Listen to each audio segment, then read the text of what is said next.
This is Sogfrog again with the third segment in the Fight Club tutorial. This segment is based on giving you a little bit more information about the energy tokens, how they're generated, how they're used, and how they appear within the game. Many collectible card games use some sort of resource to pay for in-game actions and card costs. For example, in Magic you use mana. In Star Wars, a collectible card game, you use Force. In Fight Club, you're going to use these energy tokens.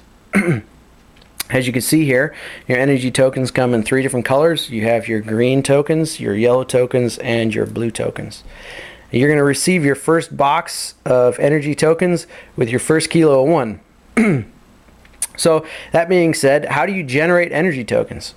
Okay, well, this is the function, one of the primary functions of your villain and hero cards. This is Michael Emerson. He's a hero card from the 2 expansion, and if you take a look down here in his game text where it says first setup, you see it says add 1 blue and 2 yellow. This is his energy token generation for every turn, basically, during the first setup action. So we would take 1 blue, and then we would take 2 yellow, and this is his energy generation.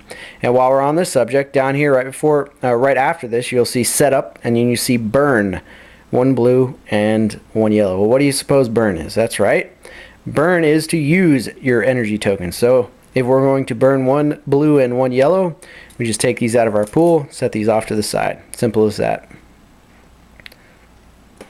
Well, we've already discussed 2 of the ways to use energy tokens, by adding them to your pool and by burning them out. The third way to use energy tokens is to spot them.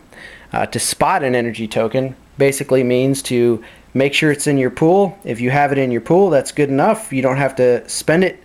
You just need to make sure that it's there. So with that in mind, let's take a look at a card that has that function. This is Gear Up. It is an instant from the 2 expansion. And you see here up in the upper left hand corner, this is where the card cost is going to be located.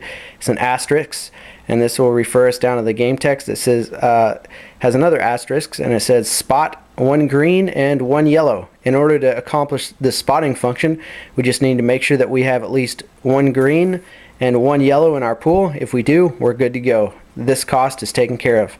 So that's an example of spotting. Now that we've taken a look at that card, we'll take a look at a few more cards and how these energy tokens appear. This is whatever it takes. You can see up here, this is the card cost to play this condition. It's basically just 1 blue energy token. And down here, in order to take care of this game text, in order to accomplish this game text, we're going to pay 2 blue energy tokens during the cooldown phase. And to burn these, or actually it says to spot, so to spot these 2, we just make sure these 2 are in our resource pool and we're good to go.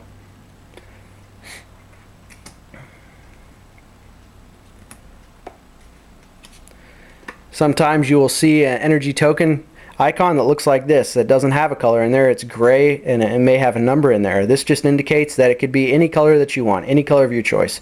So 2 energy tokens of your choice from your pool to accomplish this cost. So we'll take 1 yellow and 1 green, sure. There you go, that's how this card cost is taken care of. We've talked about spotting and burning and paying for cards. This is a fight card, and these top 3 blocks up here stand for skirmishes. The result of this skirmish, if won, is to add 1 blue. And this is another card that will generate tokens for you. Not a lot, but once again, if you win this skirmish, you'll generate 1 blue. So I'm adding 1 blue to my pool.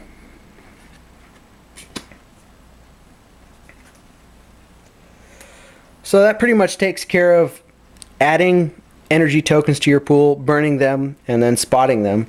Next, we're going to talk about regular energy tokens vice latent energy. Okay, so what's the difference? Energy tokens are the physical energy tokens that you're going to move in and out of your pool. A latent energy basically is this. This icon right here of this energy token, this is considered latent energy. Another example of this is seen on the drop. On the drop we have 3 latent energy tokens. We have a blue, a green, and a yellow. Okay, so what is latent energy used for? Well, remember we were talking about spotting energy. Spotting energy, you just had to make sure it was in your pool. You didn't have to burn it. Well, you can take care of a card's spotting cost by using your latent energy. So let's say that the character that I'm using is Mr. Blonde, and a card requires me to spot 1 blue. Well, Mr. Blonde has 1 blue latent energy, so that spotting cost is taken care of. Any card that ever requires me to spot 1 blue is automatically taken care of because he has 1 blue energy in his for his latent energy. And then the drop is a huge advantage because anytime you have the drop, you have all 3 of these latent energy tokens to take care of your spotting costs. So that pretty much wraps things up with spotting costs, resource adding, burning, and any other thing having to do with resources. Next up, we're going to get a little bit more specific with actual cards. We're going to talk about condition, gears, more about your characters, etc., etc.